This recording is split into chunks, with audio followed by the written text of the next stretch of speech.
Amazon packages. That's probably what that is. They make just like a throne of boxes for the driver. If you happen to see one, it's kind of fun. On the right here is our courthouse and police station. We have about 6 to 8 police to stay on the island year round, and then some state police officers come in the summer just to help out with the influx of people. And behind it, you'll find some big bay doors. And Caitlin, hi Caitlin. She's on the phone. And behind those big bay doors is Mackinac Island's best kept secret, which is our motorized vehicle. Oh. Sorry to ruin the magic. We do have a handful, but they're only for emergency and maintenance purposes. We try and keep them inside because they do spook the horses, and that's why we banned them back around 1900. Cars came over, horses were here, horses did not like the cars, and the cars left, the horses stayed. I like it better that way. On the right here you have the Biddle House. This is the oldest house on the island. It dates back to 1780, which is the same time as Fort Mackinac. And that makes sense because when they built the fort and the soldiers came over, they brought their families and some of the community along with them. And so a lot of buildings started popping up about this. But that's the oldest one that is still standing right now. We're very proud of it. It's named for Edward Biddle, who bought it back in 1822 with a down payment of just $100. If anyone on here likes fudge, we have 17 fudge shops here on the island, and you can go around to each and every one, get yourself a free sample.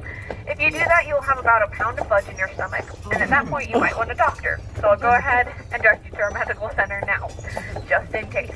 We have a doctor who stays on the island year-round, as well as a full team of nurses, but their hours are only 9 to 4 Monday through Friday, so they do politely ask, schedule your medical emergencies for between those hours. Coming up on the left, these two green and white buildings, these are the Twilight and the Windsor. They are old hotels. Some say they are the most haunted buildings here on the island, because this is where our cemeteries used to be. Oh. We moved them up the hill. You'll see them on the second half of your tour, but some people say they just moved the headstones and not any of the bodies. I can neither confirm nor deny this. Nowadays, the Grand Hotel owns those buildings. They use them to house some of their over 600 summer employees. We get a lot of summer workers here on the island, 2,000 to 3,000. Myself included. In my spare time, I'm a college student down at Purdue. Go Boilers. Yeah. We are coming to the end of Market Street here, and back in the day, Market Street was Main Street, and it was the epicenter of the fur trade here on the island. We're in a very convenient location, right in the streets of Mackinac, and people would travel back and forth on the lake, doing their business, trapping furs and trading goods, and the island was a nice central location for them to stop by and do a lot of that.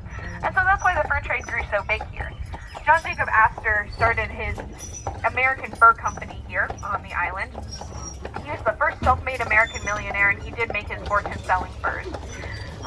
But the fur trade died down in the late 1830s to 1840s, and tourism started picking up at that point. And so they moved Main Street down a block to where it is today, just to provide a little bit more room up here for residences, and down there for more shops and other businesses.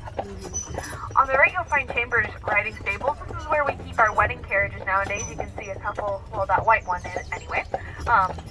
We keep our wedding carriages and horses here. We have about 200 to 300 weddings on the island each summer, so a very popular destination. But this used to be our base of operations for our taxi service. We've since outgrown it by about 5 times, so we have moved up the hill to a new location. We use that for some other stuff now. On the left here, hanging over the fence, this is the oldest lilac tree here on the island, or one of the oldest anyhow. We had some people come out from Michigan State to date it for us. They tell us it's over 170 years old. Wow. So clearly got a long history of lilacs here on the island. And you are here in time to see some of them bloom. We did just finish up our lilac festival yesterday, but the flowers are still out. Some of them have even yet to bloom. We have 68 varieties and 18 different colors of lilacs here on the island, most variety of anywhere in the United States, so we're very, very proud of that. We love when they bloom because we go by this road and it doesn't smell like horse poop. It smells like flowers. If you guys are looking to take home a lilac yourself, there are some shops down on Market Street that sell cuttings from trees here on the island, so they are local Mackinac Island lilacs. If you guys think my job looks like fun, maybe that you could do a little bit better, you can try your hand at it. Down this road takes you to Jack's Livery Stables. There's one actually coming up the hill right now. They will let you rent out a little single horse buggy to drive yourself around. There they are. You get a 10 to 15 minute crash course, emphasis on crash, on how to drive. Just for reference, My original training period was about 2 weeks. So have fun with your 10 to 15 minutes. And then they'll let you loose to explore the state park.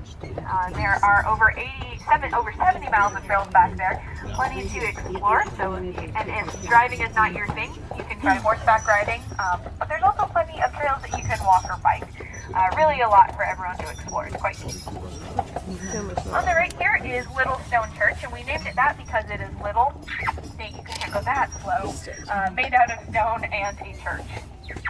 Nate, I think you're going to get my backpack with that one. So Little Stone Church is made out of limestone that was quarried right here on the island. That's our main type of rock, limestone here. And we've used it to our advantage. We built the church out of it, the walls of the fort, and a couple other historic buildings downtown, also made out of local limestone.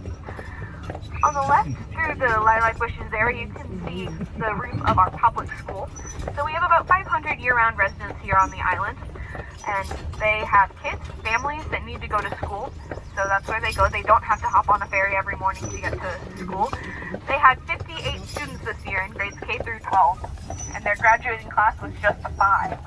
Which makes senior prom a little bit awkward.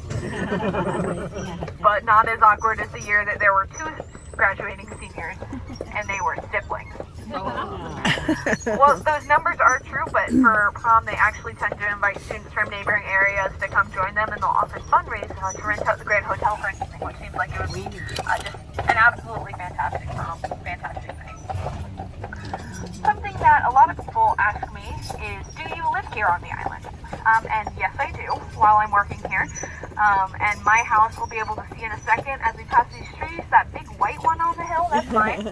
I live there all by myself. I am the governor. I've got 11 bedrooms, so we can all sleep there tonight if you want. Nice to meet you. I'm the governor of Michigan today. Bet you didn't think you'd be getting her on your tour. No, I'm kidding. Hello. You would know. All right, I am not Gretchen Whitmer. That is the governor's summer residence. So it's the honor of every Michigan governor who is currently in office to take that house as their summer residence.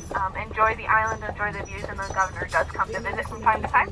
She was here a couple weeks ago, big conference and all. It was built back in 1902 by a Chicago lawyer and sold to the state in 1945. With the agreement that if that house ever sold again, it would go back to the original family that built it.